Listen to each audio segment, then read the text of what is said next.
പല ആളുകളും ചോദിക്കാറുണ്ട്, അരിഭക്ഷണം കാർബോഹൈഡ്രേറ്റ് ആണ്, അത് നല്ല രീതിയിൽ ശരീരത്തിന് ഹാനികരമാണ്. അരിഭക്ഷണം ഉപയോഗിക്കുന്നില്ല, ഷുഗർ തീരെ ഉപയോഗിക്കുന്നില്ല, പൊറാട്ട മൈദ അതും ഉപയോഗിക്കുന്നില്ല, ബേക്കറിയും ഉപയോഗിക്കുന്നില്ല. പക്ഷേ എൻ്റെ തടി കുറയുന്നേയില്ല. ചിലപ്പോഴെല്ലാം വെയിറ്റ് ഗെയിൻ ആണ് സംഭവിക്കുന്നത്. എന്താണ് ഇതിൻ്റെ കാരണമെന്നറിയാമോ? നിങ്ങൾക്ക് ആവശ്യമുള്ള ഭക്ഷണത്തിൽ അധികം കഴിക്കുന്നു. നിങ്ങൾ ചോറും കാർബോഹൈഡ്രേറ്റും മാത്രം ഒഴിവാക്കിയതുകൊണ്ട് കാര്യമില്ല.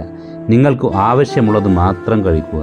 ഇനി വെയിറ്റ് താഴേക്ക് വരണം എന്നുണ്ടെങ്കിൽ നിങ്ങൾക്ക് ആവശ്യമുള്ള കലോറിയുടെ കുറവ് മാത്രം കഴിക്കുക. അപ്പോൾ കലോറി എത്രയാണോ കുറവ് വരുന്നത് അത് കൊഴുപ്പിൽ നിന്ന് ഉപയോഗിക്കും. അങ്ങനെയാണ് ശരീരഭാരം കുറക്കാൻ ശ്രമിക്കുന്നത്. അതുകൊണ്ടാണ് പലരും ചോക്ലേറ്റുകളും ബേക്കറികളും ഷുഗറും ചോറും എല്ലാം ഒഴിവാക്കിയാലും വീണ്ടും തടി കുറയുവാൻ താമസം വരുന്നത്. അതിനാൽ ശ്രദ്ധിക്കുക, കാർബോഹൈഡ്രേറ്റും ഒഴിവാക്കി ബാക്കി നിങ്ങൾ വേണ്ടുവോളം കഴിക്കുക എന്നുള്ളത് നിങ്ങളെ ഒരിക്കലും സഹായിക്കില്ല.